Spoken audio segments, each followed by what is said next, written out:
अम्मा, चलक, मोहब्बत करने वाली, असली मकसद छुपाए हुए। आर्यन, बेटा, बीवी का साथ देने वाला, समझदार। महक, आर्यन की बीवी, पुरसकून, मजबूत, सब समझती है। मंजार, आर्यन और महक का साफ सुथरा घर। महक सोफे पर बैठी कुछ पढ़ रही है। आर्यन चाय बना रहा है। अचानक दरवाजे की घंटी बजती है। आर्यन, किचन से। महक, देखना ज़ारा कौन है। महक, दरवाजा खोलती है। अम्मा को देखकर हल्का रुकती है, फिर मुस्कुराती है। अम्मा जी, आइए। अम्मा, गाले लगान की कोशिश करते हुए बड़ी मोहब्बत से। अरे मेरी बहू, कैसी हो बेटा? आर्यन बाहर आता है। अम्मा को देखकर हैरान होता है। आर्यन, अम्मा, अचानक सब ठीक है? अम्मा, बेटे का चेहरा हाथों में लेकर, मेरे बेटे को देखे बगैर चैन नहीं पड़ता था। बस आ गई। सोफे पर बैठती हैं। बैठो दोनों, बात करनी है।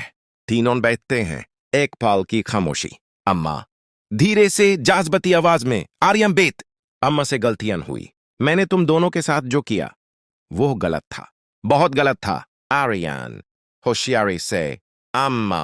अम्मा हाथ उठाकर रोकती हैं। बेटा, सुनो मुझे, मैं माफी मांगने आई हूं, सच्ची माफी। तुम दोनों को घर वापस ले जाने आई हूं, अपने घर, जहां तुम दोनों का हक है। महक, सकून से। अम्मा जी, ये भी तो हमारा घर है।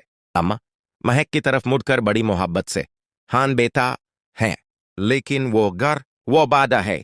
तुम्हारे लिए कमरा तैयार कर दूंगी, जैसा चाहो वैसा सजाओ। मेरी बहू की मर्जी चलेगी उस घर में। आर्यन, धीरे से। अम्मा, ये सब बहुत अच्छा लग रहा है, लेकिन अम्मा, बीच में। बेटा, अम्मा पार भरोसा नहीं? आर्यन, भरोसा है अम्मा, इसीलिए सीधे पूछता हूं, क्या बदला? पिछले महीने तक तो। अम्मा, आंखें भर आती हैं। पिछले महीने में गलत थी। तन्हाई में इंसान गलतियां करता है बेटा। तुम्हारे अब्बू के जाने के बाद से मैं रुकती। हाँ, छोड़ो, अम्मा को माफ करो बस। एक जाज़बती लम्हा। आर्यन पिघलाने लगता है। महक चुपचाप देख रही है। महक, पुरसकून, लेकिन सीधी बात। अम्मा जी, एक सवाल पूछूं? अम्मा, थोड़ा चौंकार, हाँ बेटा। महक, अगर हम वापस आ जाएं, तो क्या वहां मैं भी घर की बहू रहूंगी, या सिर्फ आर्यन घर का बेटा रहेगा? खामोशी। अम्मा जवाब ढूंढती हैं। अम्मा, संभाल कर। बेटा, तुम भी तो मेरी बेटी हो। महक, मुस्कुरा कर।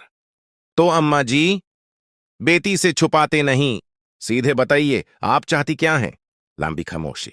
अम्मा की आंखें भर आती हैं, इस बार शायद सच में। अम्मा, धीरे से टूटी हुई आवाज में, मैं बस अकेली हूं, उस बड़े घर में। हर कमरे में बस आवाजें हैं, यादें हैं। कोई नहीं है। मुझे मेरा बेटा चाहिए, बस। आर्यन और महक एक दूसरे को देखते हैं। एक गहरा सुकून छा जाता है। आर्यन उठकर अम्मा के पास जाता है, उन्हें थामता है।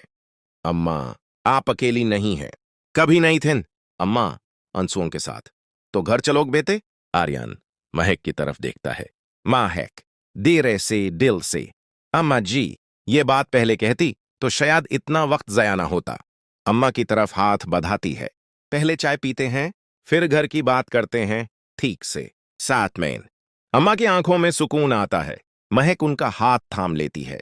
आर्यन दोनों को देखकर मुस्कुराता है। चाय की खुशबू घर में फैल जाती है।